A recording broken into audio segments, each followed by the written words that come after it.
I think it's probably to do with this excess liquidity measure. So let me share this, which is liquidity in excess of GDP. And excess liquidity is rising. And there's liquidity versus excess liquidity. Now, it is actually pulling away. Yeah. Maybe scrunch this down a bit, but it's starting to rise. Now, maybe there's a better lead than 90 days, but I've got like 90 days now. But it's the conditions are sort of coming. But again, it's the yield curve.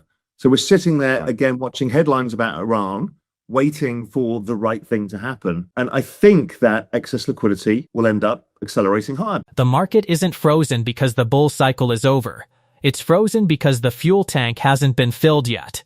Underneath the daily headlines, the geopolitical drama, and the endless debate over interest rates, one metric is quietly beginning to turn. And according to Raoul Pal, it could become the catalyst that changes everything over the next few months. Pal believes the real story isn't simply that global liquidity is rising. It's that excess liquidity, the amount of liquidity growing faster than the real economy, is beginning to separate from GDP and accelerate. Historically, that excess capital doesn't remain idle. It looks for a home, flowing first into financial assets before eventually finding its way further out on the risk curve. If his roughly 90-day lead relationship continues to hold, the market may be approaching the point where that liquidity finally begins to show up in crypto prices. But that's only the beginning of the story. Throughout this conversation, Pal explains why Bitcoin and Ethereum have remained surprisingly resilient despite months of frustrating sideways action. Why crypto has lagged behind the AI-driven technology rally. Why patience remains the most valuable asset investors can own right now. And why the dollar, the yield curve, and Federal Reserve policy could soon signal that the next phase of this cycle has officially begun.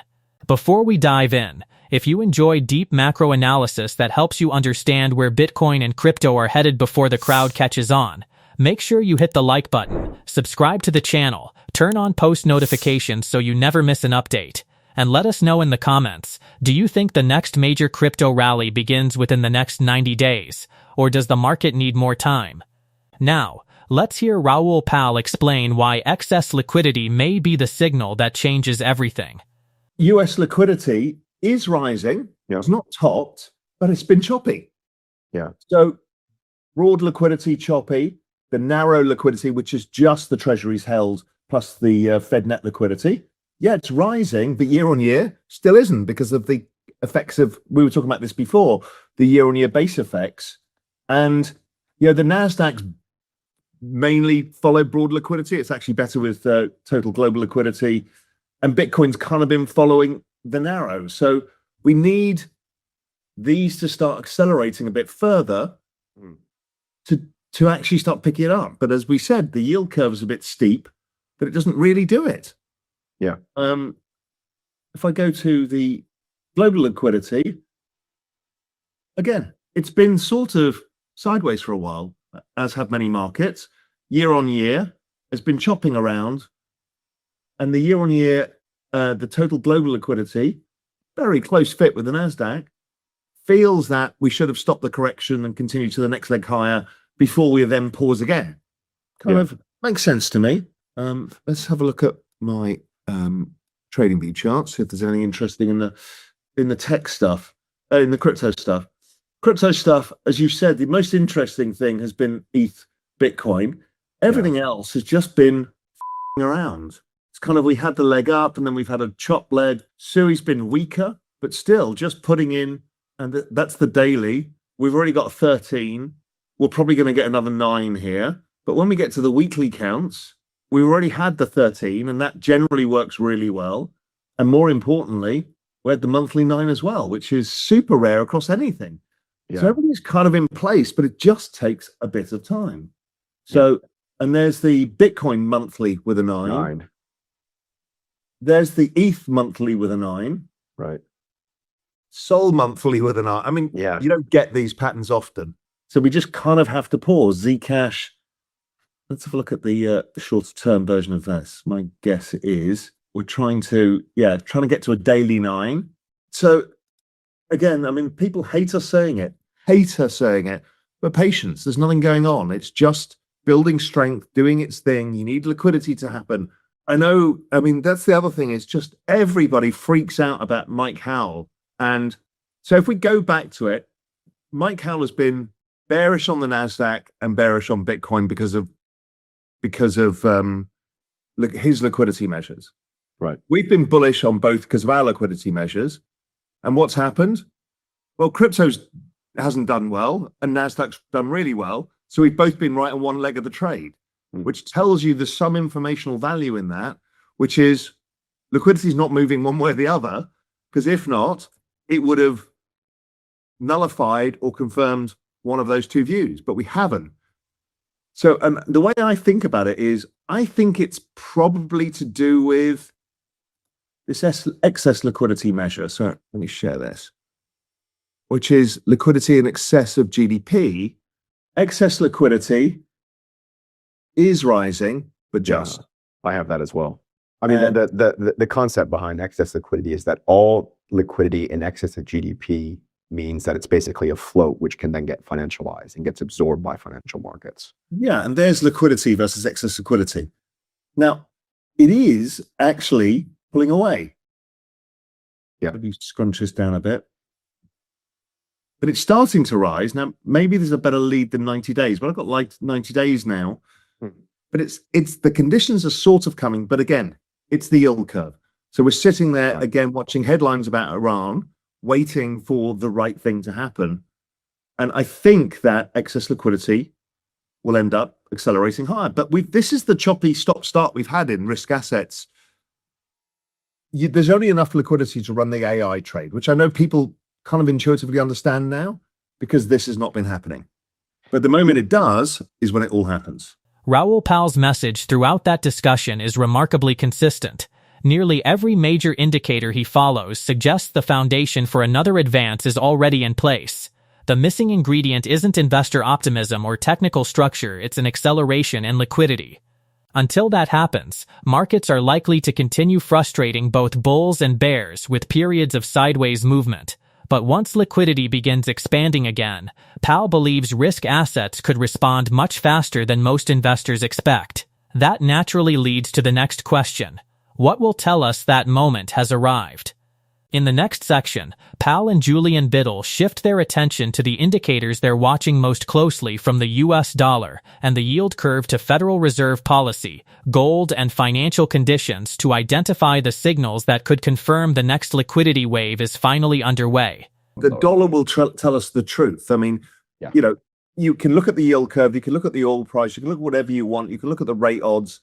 The dollar should be the thing, right? Because that is the key, the big daddy in the global liquidity format. All bond yields, they're all going to tell us the same thing when this is over. And when it's over, it should move fast. Yeah, because to my earlier point, gold, the dollar, rate odds, the yield curve, dollar yen, it's basically all the same thing. That's right. So pick one and just monitor how it moves. I mean, the dollar has a 9 in 3 days. Yeah. But again, it's hard to see the dollar a lot higher from here. And if that happens, then you know the yield curve just continues to flatten, which would be a problem which is not what the Fed wants. But again, 100% rate hike odds in September feels to me like, you know, too much. But to your point, even if they come out with a bearish hike, it's still bullish because it's already in the price. That's right. I mean, the chances are well, the markets want us to do this. It establishes Warsh's credentials. But if he just said, yes, but the markets are looking at the wrong thing, we're going to reestablish, you know, productivity gauges and core CPI measures and all of this stuff, you know, then we could see the market going, okay, fine, they're going to look through this, which is what Greenspan did in 1990 with the Iraq war. I think it's stupid to tighten into this. Yeah. Because people's mortgages, what's happening on the K-shaped recovery, by raising this, you're not going to stop the capex boom. That's right. So who are you penalizing here with rates? I mean, it kind of makes a mockery of what the point is of rates. Agreed. And how proactive the Fed should be about certain aspects of this. To me, it just doesn't make sense to do it. But as you said, the market's price. Now, the other thing Walsh could do is just show the markets that the boss has changed And the way of doing it has changed to say, no, we're not going to do a supply side shock with a rate rise unless we've got a demand shock. And, at household level and regular economy level, there can't be a demand shock with the ISM at 54. Yeah, not yet. No. Talk to me again with the ISM at 60. Is there a potential demand shock? Or if GDP was at 4%, okay, we'll talk about it. But now you can't. Who are you penalizing? That's what I don't get. And I don't think, to your point, they're not stupid. We've talked about this since we wrote the everything code. They know what they're doing. So yeah, they need to fund the debt too. Correct. And the longer the rates move up like this, the more they have to issue. That's right. It's a recursive feedback loop. And that, if they're issuing at the short end, that actually keeps adding liquidity. That's right. Which is why the Fed's still doing a QE, even though they said they didn't want to, and they say that they're not. And they're just doing it temporarily until the banks can step in, but the banks can't step in until they steepen the yield curve.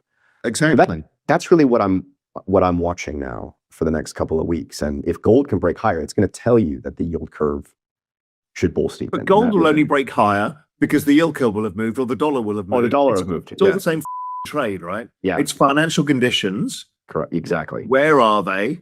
And what is the knock-on effect of financial conditions? What we do know is this tightening of financial conditions we've had for several months now will knock into the economy next year, towards the end of this year. And that makes sense. Kind of after the midterm election, they'll do it. But yeah, it's right now, things have to change a bit, but I don't think it holds back anything to do with technology stocks. Same. But the excess liquidity makes it an issue for further out the risk curve, and crypto's not been great from it. But as you say, the move in crypto, the underlying activity tells you something major is going on there. Yeah. The Clarity Act, it's like the Iran war, right? It's like yes, no, yes, no, yes, no every day. They need to clear that up. Yeah, it's the one thing. Yeah, it goes back to the same thing that we've been talking about.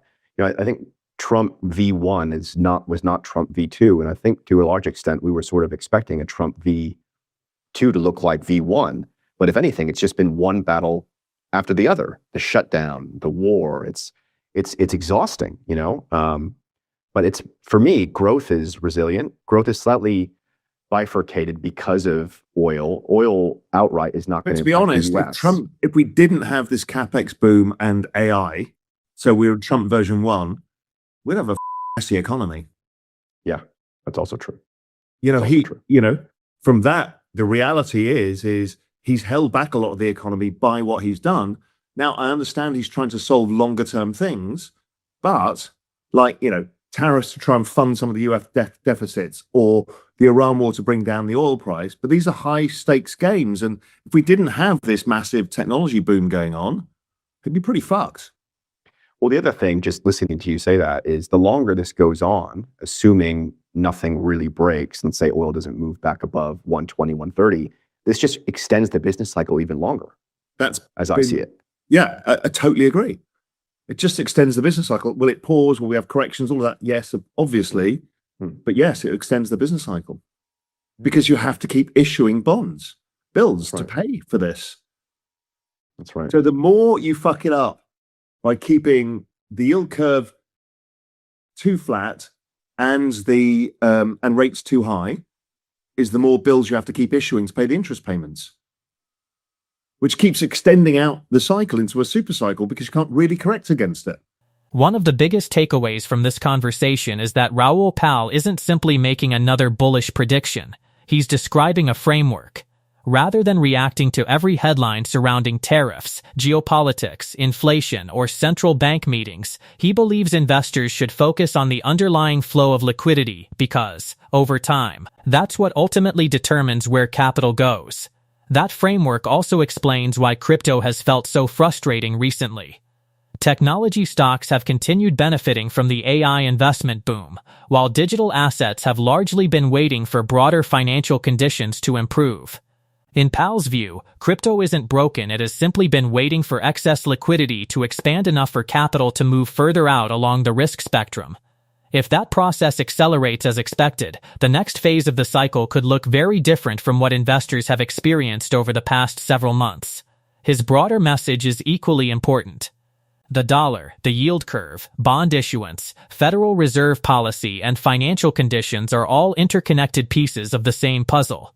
If those pieces begin moving in the direction Pal expects, the effects may not be limited to Bitcoin alone. They could reinforce the broader business cycle, extend the expansion even further, and create the kind of environment where crypto historically performs its best.